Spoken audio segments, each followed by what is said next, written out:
ವಿದ್ಯಾರ್ಥಿಗಳಲ್ಲಿ ವ್ಯಕ್ತಿತ್ವ ವಿಕಸನದ ಬಗ್ಗೆ ಕಳೆದ ಉಪನ್ಯಾಸದಲ್ಲಿ ಅನುಭವವನ್ನು ಮಾಡ್ತಾ ಇತ್ತು. ನಾವು ವ್ಯಕ್ತಿತ್ವ ವಿಕಸನದ 5 ಉದ್ದೇಶಗಳಲ್ಲಿ ಒಂದಾದ ದೈಹಿಕ ವಿಕಸನದ ಬಗ್ಗೆ ಕಳೆದ ಅನುಭವದಲ್ಲಿ ಅಧ್ಯಯನ ಮಾಡಿದ್ವಿ. ಈಗ ಎರಡನೇದಾಗಿ ಮಾನಸಿಕ ವಿಕಾಸ. ಈಗ ಬರೀತೆ ದೈಹಿಕ ವಿಕಾಸ ಆದರೆ ಅಷ್ಟೇ ಸಾಲದು, ಆದರೆ ಜೊತೆಗೆ ಮಾನಸಿಕ ವಿಕಾಸನೂ ಆಗಬೇಕು. ಅದನ್ನೇ ಅಕ್ಕಮಾದೇವಿ ಮನಃಶುಚಿ ಅಂತ ಹೇಳಿದ್ದಾರೆ. ಮಾನಸಿಕ ವಿಕಾಸದ ಕುರಿತು ನಮ್ಮ ಶರಣರು ಹಲವಾರು ವಚನಗಳಲ್ಲಿ ಚಿಂತನೆಯನ್ನು ಮಾಡಿದ್ದಾರೆ. ಹಾಗಾದ್ರೆ ಮನಸ್ಸು ಅಂದ್ರೆ ಯಾವುದು? ಮನಸ್ಸು ಎಲ್ಲಿದೆ? ಅದು ಮನಸ್ಸು ಕಣ್ಣಿಗೆ ಕಾಣಲ್ಲ. ನಮ್ಮಲ್ಲಿ ಆಗುವ ಎಲ್ಲ ಕೆಲಸ ಕಾರ್ಯಗಳಿಗೂ ಮನಸ್ಸೇ ಕಾರಣ. ಮನಸ್ಸು ಅಂದ್ರೆ ಅದು ಮಾನವನ ವರ್ತನೆ, ಬುದ್ಧಿ, ನಮ್ಮ ನಡವಳಿಕೆಗಳು ಅಂದ್ರೆ ಧ್ಯೇಯ ಮತ್ತು ಯೋಚನೆಗಳು. ಈ ದೇಹದ ಎಲ್ಲ ಚಟುವಟಿಕೆಗಳಿಗೂ ಮನಸ್ಸೇ ಕಾರಣ.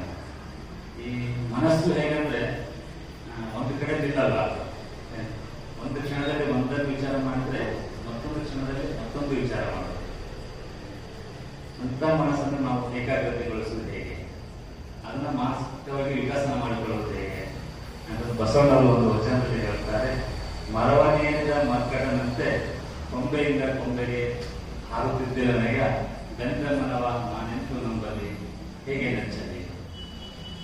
ಮರವನೇರಿದ ಮರ್ಕಟ ಅಂದ್ರೆ ಕೋತಿ. ಮನಸ್ಸನ್ನ ಕೋತಿಗೆ ಹೋಲಿಸಲಾಗಿದೆ. ಯಾಕಂದ್ರೆ ಕೋತಿ ಅವರು ಒಂದು ಕಡೆ ಕೂಡಲ್ಲ, ನೆಲದಿದ್ರೆ ಕೂಡಲ್ಲ. ಇನ್ನು ಮೊರಾತಿರಂತೂ ಒಂದು ಕೊಂಬೆಯಿಂದ ಒಂದು ಕೊಂಬೆಗೆ ಹಾಗೆ ಹಾರ್ತಾನೆ ಇರ್ತದೆ. ಅದಕ್ಕೆ ಅಂತ ಮನಸ್ಸನ್ನು ಹೇಗೆ ನಂಬಲಿ ಅಂತ ಬಸವಣ್ಣ ಪ್ರಶ್ನೆ ಮಾಡ್ತಾರೆ. ಇಂಥ ಮನಸ್ಸಿನಲ್ಲಿ ಆಗೋತಕ್ಕಂಥ ಎಲ್ಲ ಕರ್ಮಗಳ ಚೇಷ್ಟೆಗಳಿಗೂ ಮನಸ್ಸೇ ಕಾರಣ. ಆ ಮನಸ್ಸಲ್ಲಿರ್ತಕ್ಕಂಥ ಚಂಚಲತೆಗಳನ್ನು ದೂರ ಮಾಡೋದು ಹೇಗೆ? ಅದಕ್ಕೆ ಅಕ್ಕಮಾದೇವಿ ನಮ್ಮ ವಚನದಲ್ಲಿ ಹೇಳ್ತಾರೆ, ಲೋಕದ ಚೇಷ್ಟೆಗೆ ರವಿಬೀಜವಾದಂತೆ ಕರ್ಮಗಳ ಚೇಷ್ಟೆಗೆ ಮನವೇ ಬೀಜ. ಎನ ಗುಳ್ಳದೊಂದು ಮನ ಆ ಮನ ನಿಮ್ಮಲ್ಲಿ ಲಯವಾದ ಬಳಿಕ ನನಗೆ ಬಹುಂಟೆ ಚೆನ್ನ ಮಲ್ಲಿಕಾರ್ಜುನ.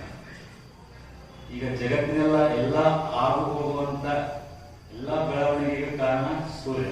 ಅದೇ ಲೋಕದ ಚೇಷ್ಟೆಗೆ ರವಿಬೀಜವಾದಂತೆ. ಈ ಲೋಕದ ಚೇಷ್ಟೆಗಳು ಯಾವುವು ಅಂದ್ರೆ, ನಮಗೆ ಜೀವನ ನಡೆಸಲಿಕ್ಕೆ ಆಹಾರ ಬೇಕು, ಗಾಳಿ ಬೇಕು, ಆಕ್ಸಿಜನ್ ಬೇಕು, ಬೆಳಕು ಬೇಕು. ಇದಕ್ಕೆಲ್ಲ ಕಾರಣ ಸಸ್ಯಗಳು. ಈ ಸಸ್ಯಗಳಿಂದ ನಾವೆಲ್ಲರೂ ಆಹಾರ, ಗಾಳಿ ಎಲ್ಲದನ್ನು ಪಡೆಯುತ್ತೇವೆ. ಅದಕ್ಕೆಲ್ಲ ಕಾರಣ ಸೂರ್ಯನ ಬೆಳಕು ಬೇಕು. ಇಲ್ಲಿ ಶರಣೆ ಅಕ್ಕಮಾದೇವಿಯರು ನಮಗೆ ವಚನಗಳಲ್ಲಿ ಕೇವಲ ಮಾನಸಿಕ ವಿಕಾಸನ ಒಂದೇ ಹೇಳಿಲ್ಲ, ಇದರಲ್ಲಿ ವಿಜ್ಞಾನ ಕೂಡ ಹೇಳಿದ್ದಾರೆ. ಅದೇ ರೀತಿ ನಮ್ಮ ಮನಸ್ಸಿನಲ್ಲಿ ಆಗ್ತಕ್ಕಂಥ ಕರ್ಣಗಳ ಚೇಷ್ಟೆಗಳೇ ಮನವೇ ಬೀಜ. ಕರ್ಣಗಳ ಚೇಷ್ಟೆ ಅಂದ್ರೆ ಮನಸ್ಸು, ಬುದ್ಧಿ, ಚಿತ್ತ ಮತ್ತು ಅಹಂಕಾರ. ಇವೆಲ್ಲ ಚೇಷ್ಟೆಗಳಿಗೆ ಮನಸ್ಸೇ ಕಾರಣ. ಇಂಥ ಚೇಷ್ಟೆಗಳನ್ನು ನಾವು ಆ ಸೃಷ್ಟಿಕರ್ತ ಪರಮಾತ್ಮನಲ್ಲಿ ನಮ್ಮ ಮನಸ್ಸನ್ನು ಕೇಂದ್ರೀಕರಿಸಿದಾಗ ನಮಗೆ ಮನಸ್ಸಿನ ಏಕಾಗ್ರತೆ ಬರಲು, ಮಾನಸಿಕ ವಿಕಾಸವಾಗಲು ಸಾಧ್ಯವಾಗುತ್ತದೆ. ಅದಕ್ಕೆ ಬಸವಣ್ಣನವರು ತಮ್ಮ ಇನ್ನೊಂದು ವಚನದಲ್ಲಿ ಒಂದು ರೂಪ ಕೊಡುತ್ತಾರೆ, ಅಂದಣ ವೇದಿದ ಸೊಡಗನಂತೆ ಕಂಡದೆ ಬಿಡದು ಮುಂದಿನ ಸ್ವಭಾವವನ್ನು. ಸುಡು ಸುಡು ಮನವಿದು ವಿಷಯ.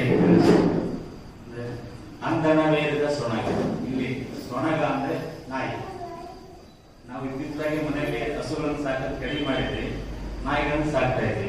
ನೀವು ಆ ನಾಯಿಗಳಿಗೆ ಎಷ್ಟೇ ಶುಚಿಯಾಗಿಟ್ಟು, ಎಷ್ಟೇ ಅಲಂಕಾರ ಮಾಡಿ, ಅಂದಣ ಅಂದ್ರೆ ಪಲ್ಲಕ್ಕಿ ಇಟ್ಟು ಮೆರವಣಿಗೆ ಮಾಡಿದ್ರೆ ನಾಯಿನ ಮೆರವಣಿಗೆ ಮಾಡ್ತಿದ್ದಂತ ಅಂದ್ಕೊಳ್ಳಿ.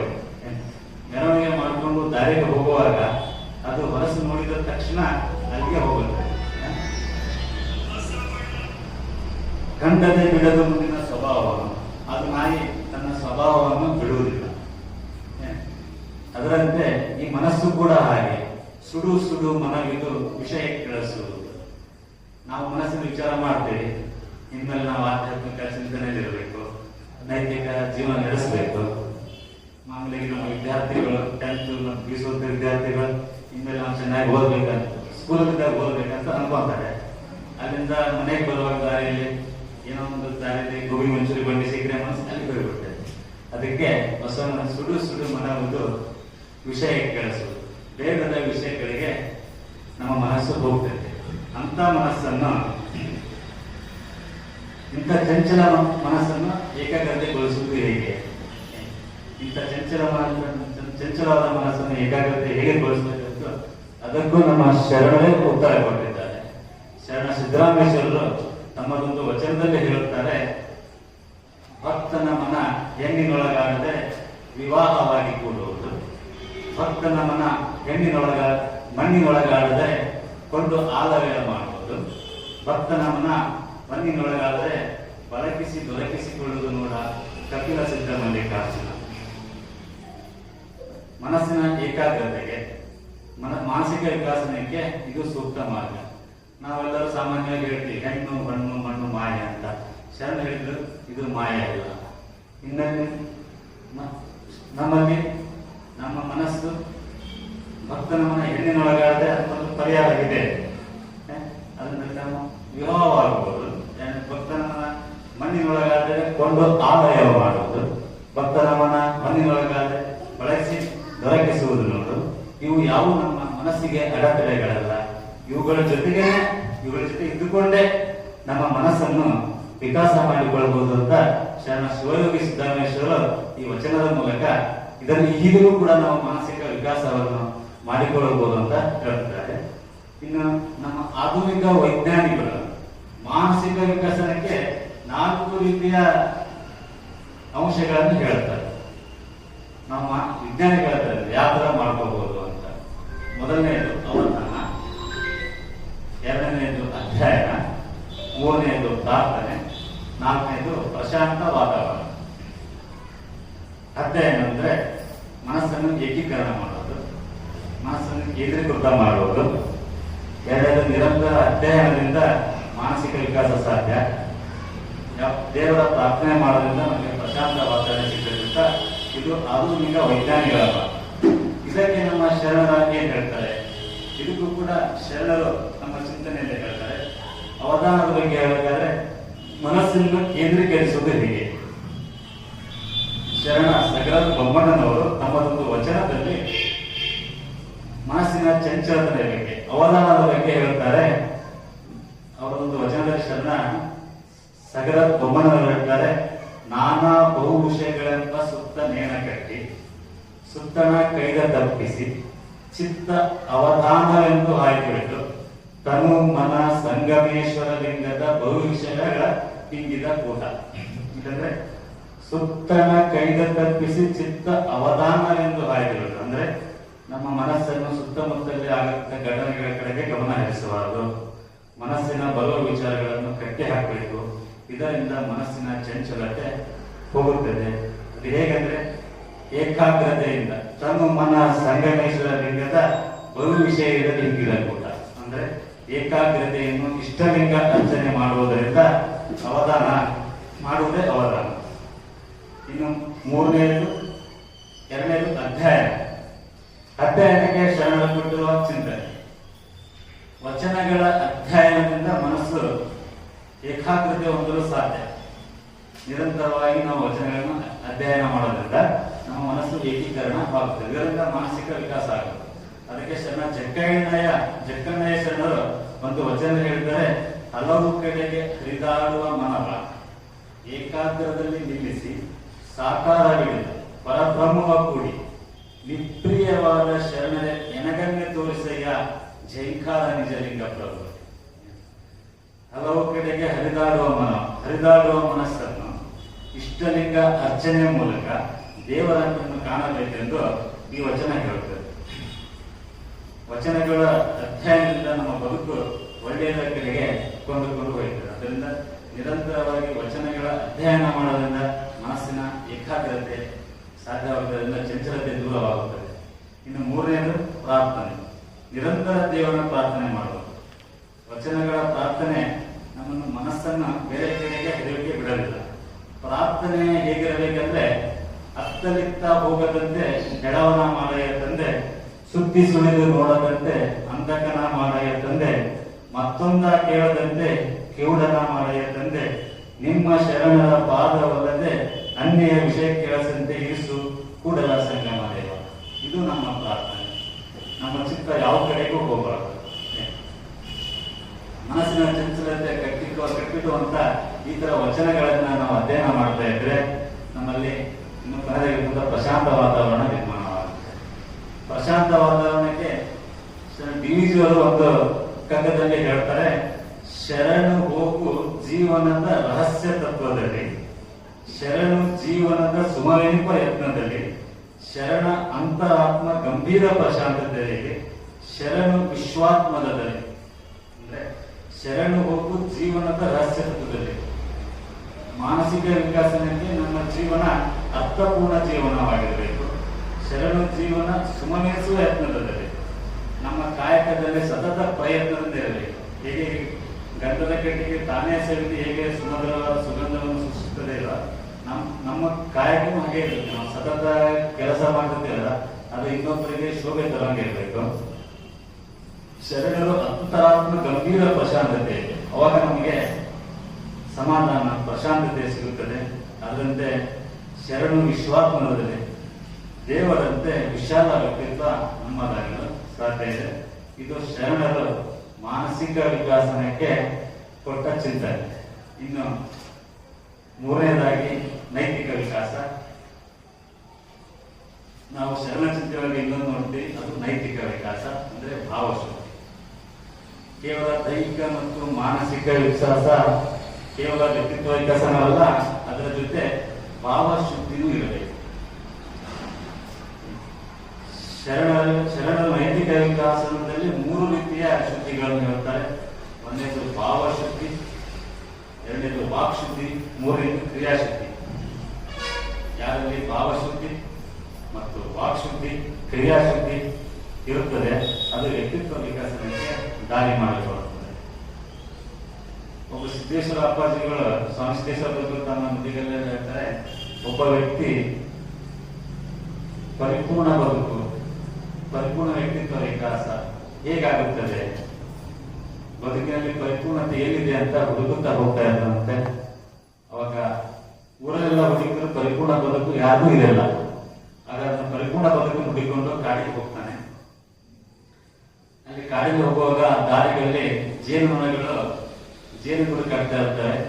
ಅವಾಗ ಆ ಜೇನುಗಳನ್ನು ಕೇಳೋ ವ್ಯಕ್ತಿ ಕೇಳ್ತಾನೆ, ಹೇ ಜೇನು, ಬದುಕು ಅಂದ್ರೆ ಏನು, ಪರಿಪೂರ್ಣ ಬದುಕು ಅಂದ್ರೆ ಏನು? ಅದಕ್ಕೆ ಆ ಜೇನುಗಳು ಹೇಳ್ತಾರೆ, ಬದುಕು ಅಂದ್ರೆ, ಪರಿಪೂರ್ಣ ಬದುಕು ಅಂದ್ರೆ ನಾವು ಯಾವಾಗಲೂ ಸವಿಯನ್ನ ಹೀರೋದು, ಎಲ್ಲರಿಗೂ ಸವಿಯನ್ನ ಕೊಡೋದು, ಇದಕ್ಕಿಂತ ಹೆಚ್ಚಿಗೆ ನಿರೀಕ್ಷಣೆ ಮಾಡೋದಿಲ್ಲ. ನಾವು ಪ್ರತಿಯೊಬ್ಬರಿಂದ ಸರಿಯಾದನ್ನೇ ತಗೊಳ್ಬೇಕು, ಎಲ್ಲರಿಗೂ ಸರಿಯಾದನ್ನೇ ಕೊಡಬೇಕು. ಇದು ನಿಜವಾದ ಬದುಕು, ಇದು ಪರಿಪೂರ್ಣ ಬದುಕು. ಇದರಿಂದ ಆ ವ್ಯಕ್ತಿಗೆ ಒಂದು ಪಾಠ ಗೊತ್ತಾಗ್ತದೆ, ಬದುಕಿನ ಬಗ್ಗೆ ಪಾಠ ಗೊತ್ತಾಗ್ತದೆ.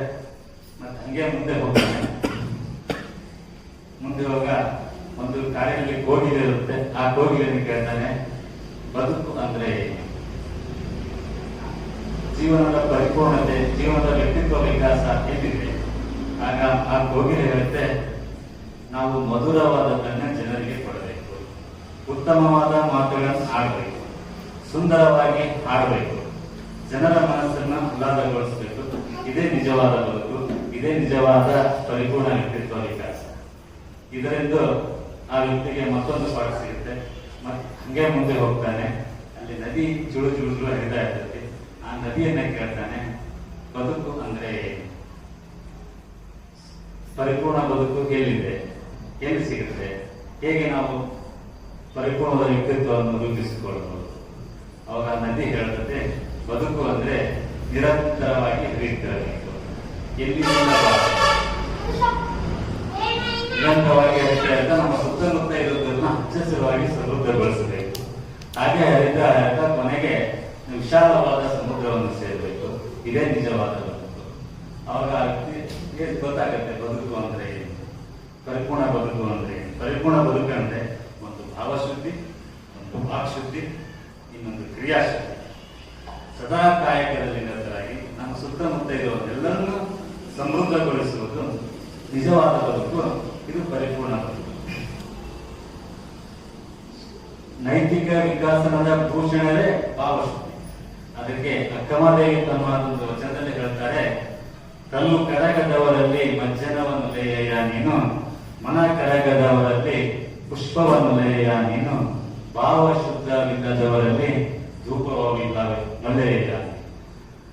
ಯಾರಲ್ಲಿ ಭಾವಶುದ್ಧ ಇರುವುದಿಲ್ಲ ಅದರಲ್ಲಿ ದೇವರು ಕೂಡ ಅವರಿಂದ ಏನನ್ನೂ ನಿರೀಕ್ಷಿಸುವುದಿಲ್ಲ. ನಮ್ಮ ಕಣ್ಣು, ನಮ್ಮ ಮನ, ನಮ್ಮ ಭಾವ ಶುದ್ಧವಾಗಿದ್ರೆ ನಮ್ಮ ನೈತಿಕ ವಿಕಾಸಕ್ಕೆ ದಾರಿ ಮಾಡಿಕೊಡ್ತದೆ. ಇನ್ನು ಭಾವಶುದ್ಧಿ ಇಲ್ಲ ಅಂದ್ರೆ ಏನಾಗುತ್ತದೆ? ಭಾವಶುದ್ಧಿ ಇಲ್ಲ ಅಂದ್ರೆ ನಮಗೆ ಬೇಡದ ಭಾವಗಳು ಬರುತ್ತವೆ. ಬೇಡದ ಭಾವಗಳು ಯಾವುವು? ಬೇಡದ ಭಾವಗಳು ಅಂದ್ರೆ ಅವೇ ಹರಿಷಡ್ವರ್ಗಗಳು: ಕಾಮ, ಕ್ರೋಧ, ಲೋಭ, ಮೋಹ, ಮದ, ಮತ್ಸರ. ಅದನ್ನು ಶುದ್ಧಿಗೊಳಿಸುವ ಬಗ್ಗೆ ನಮ್ಮ ಶರಣರ ಚಿಂತನೆ ಹೇಳ್ತದೆ. ಅದೇ ಭಾವಶುದ್ಧಿ, ಅದೇ ನೈತಿಕ ವಿಕಾಸದ ದಾರಿ. ಇವೆಲ್ಲ ನಮ್ಮೊಳಗಿನ ಮನೋವಿಕಾರಗಳು. ಈ ಹರಿಷಡ್ವರ್ಗದವಲ್ಲ, ಇವೆಲ್ಲ ನಮ್ಮಲ್ಲಿನ ಮನೋವಿಕಾರಗಳು. ನಾವೇ ಹೊರಗಿಂದ ಬಹಿರಂಗವಾಗಿ ನಮ್ಮ ದೇಹವನ್ನು ಮೇಕಪ್ ಮಾಡಿಕೊಂಡು ಅಂತರಂಗದಲ್ಲಿ ಹರಿಷಡ್ವರ್ಗಿದ್ರೆ ಇದು ನೈತಿಕ ವಿಕಾಸ ಆಗೋದಿಲ್ಲ. ಅದಕ್ಕೆ ಬಸವಣ್ಣವರು ಹೇಳ್ತಾರೆ, ಹುತ್ತವ ಬಡಿದರೆ ಹಾವು ಸಾಯಬಲ್ಲುದೇ ಅಯ್ಯ, ಅಘೋರ ತಪವ ಮಾಡಿದರೆ ಅಂತರಂಗ ಆತ್ಮಶುದ್ಧ ಇಲ್ಲದವರನ್ನು ಮೆಚ್ಚ ನಮ್ಮ ಕೂಡಲ ಸಂಗಮ. ಇಲ್ಲಿ ಈ ದೇಹ ಹುತ್ತ ಇದ್ದಂಗೆ. ಹಾವುಗಳು ಸಾಮಾನ್ಯವಾಗಿ ಅವು ತಮ್ಮ ಮನೆಯಲ್ಲಿ ವಾಸ ಮಾಡೋದು, ಗೆದ್ದಲು ಕಟ್ಟಿರುವ ಹುತ್ತದಲ್ಲಿ ಬಂದು ವಾಸ ಮಾಡ್ತಾರೆ. ಅದೇ ರೀತಿ ಹುತ್ತದಲ್ಲಿರುವ ಹಾವುಗಳಿಗೆ ಹುತ್ತಕ್ಕೆ ಬಡಿಯ ಹುತ್ತರು ಹಾವು ಸಾಯೋದಿಲ್ಲ. ಹೇಗೆ? ಈ ದೇಹ ಎನ್ನುವುದು ಒಂದು ಹುತ್ತ. ಈ ಹುತ್ತದಲ್ಲಿ ಹರಿಷಡ್ವರ್ಗಗಳೆಂಬ ಹಾವುಗಳು, ಅಂದ್ರೆ ಕಾಮ ಎಂಬ ಹಾವು, ಕ್ರೋಧ ಎಂಬ ಹಾವು, ಲೋಭ, ಮದ, ಮದ ಎಂಬ ಹಾವುಗಳು ಒಳಗಡೆ ಸೇರಿದವು. ಅಘೋರ ತಪವ ಮಾಡಿದ್ದೇವೆ ನಾವು. ಹೇಗೆ ಎಂತ ದಂಡನೆ ಕೊಟ್ಟರೇನು ಅವು ಒಳಗಿರ್ತಕ್ಕಂಥ ಹರಿಷಡ್ವರ್ಗ ಎಂಬ ಮನೋವಿಕಾರಗಳು ಹೋಗುವುದಿಲ್ಲ. ಅವು ಹೋಗ್ಬೇಕಂದ್ರೆ ಏನ್ ಮಾಡ್ತಾರೆ?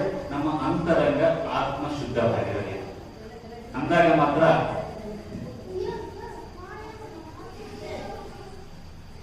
ನಮ್ಮ ವ್ಯಕ್ತಿತ್ವ ವಿಕಸನವಾಗೋದಕ್ಕೆ ಸಾಧ್ಯ ಇದೆ. ಅದರಲ್ಲಿರುವ ವಿಕಾರಗಳನ್ನು ತೆಗೆದು ಮನಸ್ಸನ್ನು ಶುದ್ಧ ಮಾಡಬೇಕು, ಭಾವ ಶುದ್ಧಿ ಮಾಡಬೇಕು. ಅದು ಪರಿಪೂರ್ಣ ವ್ಯಕ್ತಿತ್ವ ಆಗೋದಕ್ಕೆ ಸಾಧ್ಯ. ಇದು ಭಾವಶುದ್ಧಿ. ಎರಡನೇದು ವಾಕ್ ಶುದ್ಧಿ. ವಾಕ್ ಅಂದ್ರೆ ನುಡಿಗಳು. ನಮ್ಮ ನುಡಿಗಳು ಚೆನ್ನಾಗಿರಬೇಕು. ನಾವು ಮಾತಾಡುವ ರೀತಿ ಶುದ್ಧ ಇದ್ರೆ ಅದು ಪರಿಪೂರ್ಣ ವ್ಯಕ್ತಿತ್ವ ವಿಕಾಸ. ಹೇಗಿರಬೇಕು ನಮ್ಮ ಮಾತುಗಳು? ಶರಣರು ಹೇಳ್ತಾರೆ, ಕಂಡ ಭಕ್ತರಿಗೆ ಕೈ ಮುಗಿವಾತನೆ ಭಕ್ತ, ಮೃದು ವಚನವೇ ಸಕಲ ಜಪಂಗಳಯ್ಯ, ಮೃದು ವಚನವೇ ಸಕಲ ತಪಂಗಳಯ್ಯ, ಸದು ವಿನಯವೇ ಸದಾಶಿವನ ಮದುವೆಯ, ಕೂಡಲ ಸಂಗಯ್ಯ ಅಂತರದೊಡನೆಯ. ಯಾವುದು ಮೃದು ವಚನ ಅದ ಅದಕ್ಕಿಂತ ದೊಡ್ಡ ಜಪ ತಪ ಮತ್ತೊಂದಿಲ್ಲ. ನಾವು ತಪಸ್ಸು ಮಾಡ್ಬೇಕಂತ ಎಲ್ಲೇ ಕಾಡಿಗೆ ಹೋಗೋದ ಅವಶ್ಯಕತೆ ಇಲ್ಲ ಅಂತ ಶರಣರು ಜಪವನ್ನು ತಪವನ್ನು ಸರಾಸಗಟವಾಗಿ ತಿರಸ್ಕಾರ ಮಾಡಿದ್ದಾರೆ. ಎಲ್ಲಿ ಮೃದು ವಚನ ಅದ, ಯಾವುದು ಮಾತು ಹಿತ ಅದ, ಅದೇ ಜಪ, ಅದೇ ತಪ. ಸದು ವಿನಯವೇ ಸದಾಶಿವನ ಒಲುಮೆಯ. ಯಾರಲ್ಲಿ ವಿನಯವಿದೆ, ಯಾರ ಮಾತು ರುಚಿ ಇದೆ, ಯಾರ ಮಾತು ನೇರ ಮತ್ತು ಸರಳ ಇದೆ, ಅದೇ ನಿಜವಾದ ಸಂಪತ್ತು. ಇದೇ ವಾಕ್ಶುದ್ಧಿ. ಮಾತು ಹೇಗಿರಬೇಕು?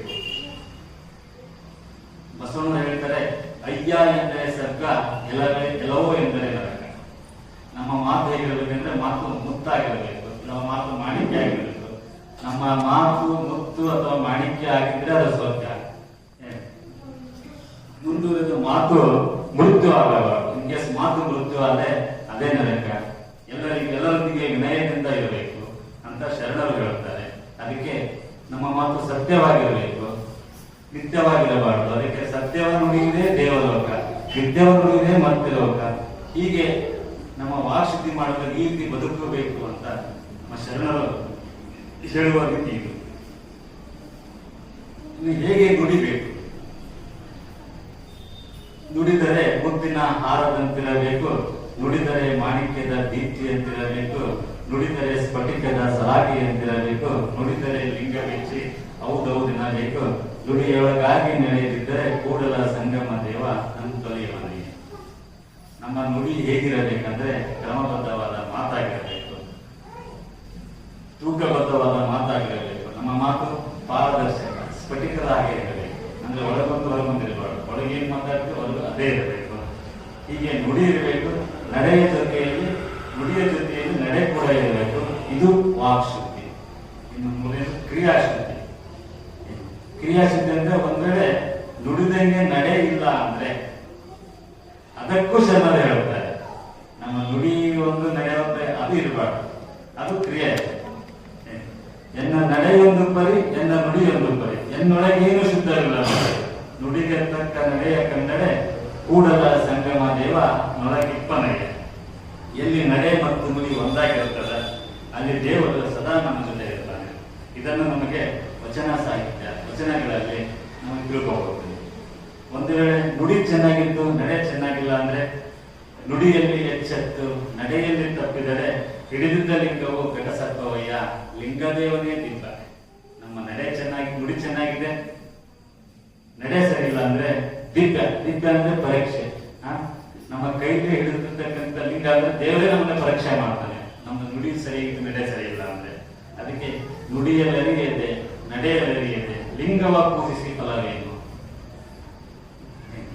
ನಾವು ಪ್ರತಿದಿನ ಇಷ್ಟಲಿಂಗಾರ್ಚನೆ ಮಾಡಿಕೊಂಡು ಜಂಗಮ ದಾಸೋಹ ಮಾಡಿ ನಮ್ಮ ನುಡಿನೇ ಸರಿಯಾಗಿಲ್ಲ, ನಡೆನೇ ಚೆನ್ನಾಗಿಲ್ಲ ಅಂದ್ರೆ ಅದು ಲಿಂಗಾರ್ಚನೆ ಮಾಡಿದ್ದು ಅರ್ಥ. ಅದಕ್ಕೆ ಲಿಂಗಾರ್ಚನೆಗೆ ಅರ್ಥ ಬರಬೇಕಾದ್ರೆ ನಮ್ಮ ನಡೆ ಮತ್ತು ನುಡಿ ಎರಡೂ ಚೆನ್ನಾಗಿರ್ಬೇಕು. ನುಡಿ ಇದು ಪರಿಪೂರ್ಣ ವ್ಯಕ್ತಿತ್ವ ವಿಕಾಸ. ನಮ್ಮ ಆಧುನಿಕ ಮನಃಶಾಸ್ತ್ರಜ್ಞರು ಪರಿಪೂರ್ಣವಾದ ವ್ಯಕ್ತಿತ್ವ ಬಗ್ಗೆ ಏನೆಲ್ಲ, ಇದಕ್ಕಿಂತ ಹೆಚ್ಚಿಗೆ ನಮ್ಮ ಶರಣ ಚಿಂತನೆಯಲ್ಲಿ ವಚನಗಳಲ್ಲಿ ನಮಗೆ ವ್ಯಕ್ತಿತ್ವ ವಿಕಾಸದ ಬಗ್ಗೆ ಸಿಗುತ್ತದೆ. ಇನ್ನು ನಾಲ್ಕನೇದು ಆಧ್ಯಾತ್ಮಿಕ ವಿಕಾಸ. ಆಧ್ಯಾತ್ಮಿಕ ವಿಕಾಸ ಅಂದ್ರೆ ಇದು ಪರಿಪೂರ್ಣತೆಯ ಕೊನೆಯ ಘಟ್ಟ. ಆಧ್ಯಾತ್ಮಿಕ ವಿಕಾಸ ಅಂದ್ರೆ ನಾನು ಸರಳ, ನಾನು ಭಕ್ತ, ನಾನು ಕಿರಿಯ, ಇದು ಅಂದುಕೊಳ್ಳೋದೇ ಆಧ್ಯಾತ್ಮಿಕ ವಿಕಾಸ. ಬಸವಣ್ಣವರು ಹೇಳ್ತಾರೆ, ಎನಗಿಂತ ಕಿರಿಯರಿಲ್ಲ, ಶಿವಭಕ್ತರಿಗಿಂತ ಹಿರಿಯರಿಲ್ಲ, ನಿಮ್ಮ ಪಾದ ಸಾಕ್ಷಿ, ಎನ್ನ ಮನಸ್ಸಾಕ್ಷಿ, ಕೂಡಲ ಸಂಗಮ ದೇವ ಎನಗಿದೇ ಬಿದ್ದೆ. ಆಧ್ಯಾತ್ಮಿಕ ವಿಕಾಸದ ಮೊದಲ ಹೆಜ್ಜೆ ನಾನು ಚಿಕ್ಕವನು, ನನಗಿಂತ ಎಲ್ಲರೂ ದೊಡ್ಡವರು ಅಂತ ಭಾವಿಸಿದರೆ ನಾವು ಆಧ್ಯಾತ್ಮಿಕ ಪದಗಳಿಗೆ ಹೋಗ್ತಾ ಇದ್ದೇವೆ ಅಂತ. ಅದ್ರ ನಡೆಗೆ ಹೋಗುವುದು ಪ್ರಾರಂಭ ಮಾಡಿದಾಗ ದೇವರಲ್ಲಿ ನಾವು ಯಾವಾಗಲೂ ಇದನ್ನೇ ಚಿಂತಿಸ್ತಾ ಇರಬೇಕು. ನನ್ನನ್ನು ಮುಗಿದ ಕೈ ಬಾಗಿಲ ತಲೆಯಾಗಿರಿಸು ದೇವರೇ. ನಾವು ಯಾವಾಗಲೂ ಶಿವಚಿಂತನೆ, ವಚನ ಚಿಂತನೆ, ಆಧ್ಯಾತ್ಮಿಕ ಚಿಂತನೆ ತೊಡಗಿರಬೇಕು. ಇದು ಪರಿಪೂರ್ಣ ಆಧ್ಯಾತ್ಮಿಕ ವಿಕಸನ. ಏನು ವ್ಯಕ್ತಿತ್ವ ವಿಕಸನ ದಾರಿ ಯಾವ್ದಪ್ಪ ಅಂದ್ರೆ ಉತ್ತಮ ಚಿಂತನೆ ಮಾಡೋದು, ಅದರ ಮಾರ್ಗದೊಳಗೆ ನಡೆಯೋದು, ಸತ್ಯವನ್ನು ಅರ್ಥ ಮಾಡಿಕೊಂಡು ಅದ್ರ ಪ್ರಕಾರ ನಡೆಯೋದು, ಇದು ಆಧ್ಯಾತ್ಮಿಕ ವಿಕಸನ. ಇನ್ನು ಐದನೇದಾಗಿ ಕೊನೆಯದು ಸಾಮಾಜಿಕ ವಿಕಸನ. ಇದು ನಾವೆಲ್ಲರೂ ಕೇಳಿರುವ ವಚನ, ಕಳಬೇಡ, ಕೊಡಬೇಡ, ಹುಸಿಯ ನುಡಿಯಲು ಬೇಡ, ಅನ್ಯರಿಗೆ ಅಸಹ್ಯ ಪಡಬೇಡ, ತನ್ನ ಬಣ್ಣಿಸಬೇಡ, ಇದುರು ಹಳಿಯಲು ಬೇಡ. ಇದೇ ಅಂತರಂಗ ಶುದ್ಧಿ, ಇದೇ ಬಹಿರಂಗ ಶುದ್ಧಿ, ಇದೇ ನಮ್ಮ ಕೂಡಲ ಸಂಗಮ ದೇವರ ಅವರಿಸುವ. ಇದು ಒಂದು ಅರ್ಥ ಮಾಡ್ಕೊಂಡ್ಬಿಟ್ರೆ ನಾವು ಸಾಮಾಜಿಕವಾಗಿ ವಿಕಸನವಾಗಲು ಸಾಧ್ಯ. ಕಳಬೇಡ, ಒಂದೇ ಹೇಳ್ತೇನೆ, ಕಳಬೇಡ. ನಾನು ಕಳವು ಮಾಡ್ತಿದ್ರೆ ಅದರಿಂದ ಏನ್ ತೊಂದರೆ ಆಗ್ತದೆ, ಸಮಾಜಕ್ಕೆ ಎಲ್ಲರಿಗೆ ಉದವಿಗಳಿಗೆ ತೊಂದರೆ ಆಗ್ತದೆ. ಹಾಗಾಗಿದ್ರ ಯಾವುದೇ ಈ ಸಪ್ತಸೂತ್ರಗಳು, 7 ರೂಪಾಯಿಗಳನ್ನು ನಾವು ಮಾಡಬಹುದು. ಸಮಾಜದಲ್ಲಿ ಈ ಸಪ್ತಸೂತ್ರಗಳನ್ನು ಪಾಲಿಸುವುದೇ ನಿಜವಾದ ಸಾಮಾಜಿಕ ವಿಕಾಸ. ಆಮೇಲೆ ಸಕಲ ಜೀವಾತ್ಮನಿಗೆ ಲೇಸನ್ನು ಬಯಸುವ ನಮ್ಮ ಕೂಡಲ ಸಂಗಮ ಶರಣರೇ ಕುಲಜರು. ಸಕಲ ಜೀವಾತ್ಮರಂದ್ರೆ ನಮ್ಮ ಭೌತಿಕ ಸಂಪತ್ತು, ಎಲ್ಲ ಸಜೀವ ವಸ್ತುಗಳು, ಸೃಷ್ಟಿಯನ್ನು ಸಂರಕ್ಷಣೆ ಮಾಡಬೇಕು. ಇದು ಕೂಡ ಸಾಮಾಜಿಕ ವಿಕಾಸನದ ದಾರಿ. ದಯವಿರಬೇಕು ಸಕಲ ಪ್ರಾಣಿಗಳಲ್ಲಿ, ದಯವೇ ಧರ್ಮದ ಮೂಲವಯ್ಯ. ಸಕಲ ಪ್ರಾಣಿಗಳಲ್ಲಿ ನಮಗೆ ದಯೆ, ಪ್ರೀತಿ ತೋರಿಸ್ತಾ ಇರಬೇಕು. ಇದು ಸಾಮಾಜಿಕ ವಿಕಾಸನಕ್ಕೆ ದಾರಿ ಮಾಡಿಕೊಡ್ತದೆ. ಇವೆಲ್ಲವನ್ನು ಪಾಲಿಸುವುದೇ ವ್ಯಕ್ತಿತ್ವ ವಿಕಾಸ. ಪಾಲಿಸದಲ್ಲಿ ಇದು ವ್ಯಕ್ತಿತ್ವ ವಿಕಸನ ಆಗುವುದಿಲ್ಲ. ಇಲ್ಲಿ ನಾವು ಹೇಳಿದ್ವು ದೈಹಿಕ, ಮಾನಸಿಕ, ನೈತಿಕ ಮತ್ತು ಆಧ್ಯಾತ್ಮಿಕ, ಸಾಮಾಜಿಕ ವಿಕಾಸ, ಇದರಲ್ಲಿ ಬರ್ತಕ್ಕಂಥ ಎಲ್ಲವುಗಳನ್ನ ನಾವು ಪಾಲಿಸಿದ್ರೆ ಅದು ವ್ಯಕ್ತಿತ್ವ ವಿಕಸನ ಆಗಲು ಸಾಧ್ಯ. ಅದು ಪಾಲಿಸದಿದ್ದಲ್ಲಿ ಅದು ವ್ಯಕ್ತಿತ್ವ ವಿಕಸನ ಆಗುವುದಿಲ್ಲ ಎಂದು ಅರ್ಥ. ಇನ್ನು ವ್ಯಕ್ತಿತ್ವ ವಿಕಸನದ ಪ್ರಯೋಜನಗಳು. ನಮ್ಮ ವ್ಯಕ್ತಿತ್ವವನ್ನು ವಿಕಸನ ಮಾಡಿಕೊಳ್ಳಬೇಕಾದಂತ ಪ್ರಯೋಜನಗಳೆಂದರೆ ಆತ್ಮವಿಶ್ವಾಸ ಹೆಚ್ಚಿಸುವುದು. ಎಲ್ಲ ನಾವು ಯಾವುದೇ ಕ್ಷೇತ್ರದಲ್ಲಿ ಕೆಲಸ ಮಾಡ್ತಿರ್ತೀವಲ್ಲ, ಎಲ್ಲ ಕ್ಷೇತ್ರಗಳಲ್ಲಿ ನಮಗೆ ಉತ್ತಮ ನಿರ್ವಹಣೆ ಮಾಡಲು ಸಹಾಯಕವಾಗುತ್ತದೆ. ಸಂಬಂಧ ವಿಕಾಸವಾಗುವುದು, ನೆರೆಹೊರೆಯವರೊಂದಿಗೆ ಸಂಬಂಧ ವಿಕಾಸವಾಗುವುದು, ಸಮಸ್ಯೆಗಳನ್ನು ಪರಿಹರಿಸುವ ಶಕ್ತಿ ಹೆಚ್ಚಿಸುವುದು, ಕಾಯಕ ಅಥವಾ ವೃತ್ತಿಯಲ್ಲಿ ಉತ್ತೇಜನ ಲಭಿಸುವುದು. ನಮ್ಮ ಕಾಯಕದಲ್ಲಿ ನಮಗೆ ಇಂಟ್ರೆಸ್ಟ್, ಆಸಕ್ತಿಯಿಂದ ನಾವು ಕೆಲಸ ಮಾಡೋಕ್ಕೆ ಸಹಾಯಕವಾಗುತ್ತದೆ. ಸಮಯ ನಿರ್ವಹಣೆಗೆ ಯೋಗ್ಯನಾಗುವುದು. ನಮಗೆ ವ್ಯಕ್ತಿತ್ವ ವಿಕಾಸ ನಾವು ಸಮಯಕ್ಕೆ ಬಹಳ ಕರೆಕ್ಟ್ ಮಹತ್ವ ಕೊಡ್ತೀವಿ ನಾವು, ಅದು ಗುರಿ ಸಾಧನೆಗೆ ನೆರವಾಗುವುದು. ಆತ್ಮಜ್ಞಾನ ಮೂಡುವುದು, ಅಂದ್ರೆ ಸತ್ಯದೆಡೆಗೆ ಹೋಗುವುದು. ನೈತಿಕತೆಯನ್ನು ಬೆಳೆಸುತ್ತದೆ. ಈಗ ನಾವು ಭಾವಶುದ್ಧಿ ಮದ್ದೆಲ್ಲ ಇದರಿಂದ ನಮ್ಮ ನೈತಿಕತೆ ಚೆನ್ನಾಗಿರುತ್ತದೆ.